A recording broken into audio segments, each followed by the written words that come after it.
time. One day when I was in kindergarten, I was at lunch recess and I was hanging out with my friends and we were braiding each other's hair. And a girl came up to us and asked if she could play too. We said yes. At this point, I don't remember much about her, but I know that all I know about this girl that we were laying down on the benches. I was sitting on and pushing, and she was pushing me off. Then I remember the lunch lady coming up to me and screaming, and that's when I realized I cracked my head in half by slamming it against the rock. And I was sent to the principal's office, and my mom picked me up, horrified, and brought me to the hospital.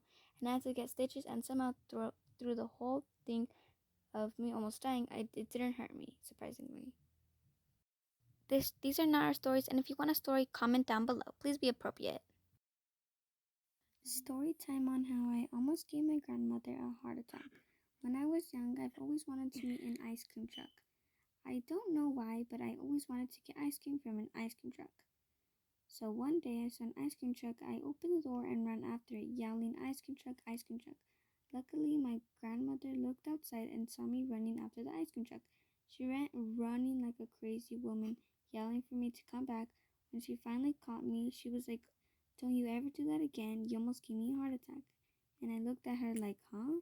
What did I do?" Although now I look back, I'm kind of grateful she saved me. I would have been hit by a car if she wasn't a crazy lady. If it wasn't for her. So me and my friends were playing kickball outside, but then a lady ran out from my neighbor's house and ran into my friend's garage. Then came out and yelled, "Call the police!" And we were all acting confused. Keep in mind, there have been cops and ambulance at that house before, so we didn't think much about it. But then she came into my older friend's face and said she needs a young lady. And then she looked at my friend and said, "Too young."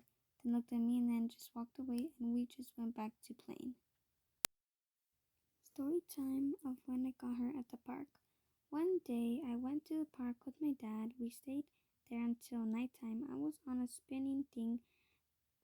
My dad told me to hold the bars well so I didn't fall, but I am dumb and myself let go, so I fell and I hit my head on the bars by my eyebrow. It was painful. I could not even sleep due to the painfulness. This day, my eyebrow got hurt on it, and now it is marked. Story time. So one day I was outside and some random person grabbed me by my arm and dragged me into their house. They forced me to kill their daughter and wife. I literally ran to my house. I was so shocked. This is a story when I was in Zoom. I just woke up, so my teacher was talking and my hair was a mess. I had a matter in my eyes. My hand slipped and pressed the camera button, and everyone was laughing at me because I literally looked like I just woke up. Story time whenever I almost drowned at 1 year old. So me and my friend, I'm gonna call him Jacob.